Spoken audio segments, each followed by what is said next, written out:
Arestado ang dalawang lalaki sa isinagawang anti-drug operation ng mga tauhan ng Pasay City Police Station bandang alas 8:30 ng umaga sa Villamor, Barangay 183, Pasay City nitong Nobyembre 18 taong kasalukuyan. Kinilala ang mga sospek na sin alias Bugoy, 31 anyos at alias Bangag, 35 anyos.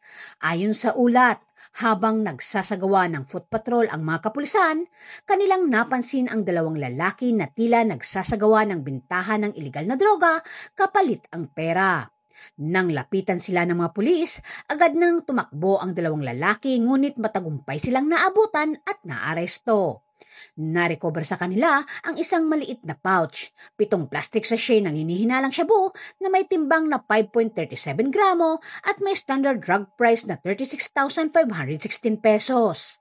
Isang maliit na gunting, isang 500 peso bill at isang Huawei cellphone. Ang mga naarestong sospek at ang mga nakumpiskang ebidensya ay dinala sa Pasay City Police Station para sa dokumentasyon at kalaunan ay dinala sa Pasay City General Hospital para sa physical examination. Ang mga sospek ay mahaharap sa kasong paglabag sa Section 5 at 11, Article 2 ng Republic Act 9165 o mas kilala bilang Comprehensive Dangerous Drug Act of 2002. Mula dito sa Camp Bagong Diwa, Bikutan, Taguig City, ako po ang inyong PNN correspondent, Patrolwoman Ivy Corporal, alagad ng batas, tagataguyod ng Balitang Pulis.